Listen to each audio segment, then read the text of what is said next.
পাবনায় বিশ্ব হিমোফিলিয়া দিবস পালিত হয়েছে। পাবনা থেকে বাদল হোসেনের করা প্রতিবেদনে দেখুন বিস্তারিত। 17 এপ্রিল বিশ্ব হিমোফিলিয়া দিবস উপলক্ষে গতকাল সকালে প্রথমবারের মতো পাবনা জেনারেল হাসপাতালে আগাম বিশ্ব হিমোফিলিয়া দিবস পালিত হয়েছে। দিবসটি পালন উপলক্ষে ঈশ্বরদীর হিমোফিলিয়া রোগী ও সংগঠক মেহেদী হাসানের পক্ষ থেকে পাবনা জেনারেল হাসপাতাল চত্বরে আয়োজিত সমাবেশে প্রধান অতিথি হিসেবে বক্তব্য দেন পাবনা জেনারেল হাসপাতালের পরিচালক সহকারী অধ্যাপক ড. মোহাম্মদ রফিকুল হাসান।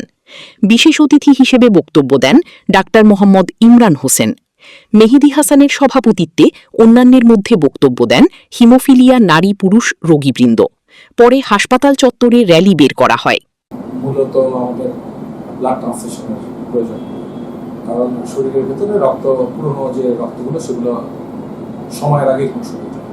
তো হিমোফিলিয়াতে আমাদের রক্ত যে ব্লাড ট্রান্সফিউশনের ব্যবস্থা আমাদের হাসপাতালে আছে, কিন্তু কখনো কখনো হিমোফিলিয়া হচ্ছে একটি জন্মগত রক্তের রোগ, এবং এর জন্য যে আমাদের রক্তের যে জমাট বাঁধার যে ফ্যাক্টরগুলো, সেই ফ্যাক্টরগুলো না থাকাতে আমাদের শরীরের কোনো অংশ কেটে গেলে সেই জায়গায় রক্তক্ষরণ বন্ধ হয়। তো হিমোফিলিয়াতে আমাদের জন্য আমাদের মূলত রক্ত পরিসঞ্চালনের দরকার হয়, সেই ব্যবস্থা আমাদের হাসপাতালে আছে। কিন্তু অনেক সময় অনেক ফ্যাক্টরের দরকার হয় বা প্লাজমার দরকার হয়, সেটা আসলে আমাদের সরকারিভাবে আমাদের কোনো প্লাজমা তৈরি করা, যেটা রক্ত থেকে তৈরি করতে হয়, প্লাজমা আলাদা করার কোনো মেশিন আমাদের এখন পর্যন্ত নাই। আবার ফ্যাক্টরগুলো যেগুলো বেশ দামি এবং জেলা পর্যায়ে এগুলো জোগাড় করা বেশ কঠিন, এগুলো আমাদের কাছে এখনো নাই।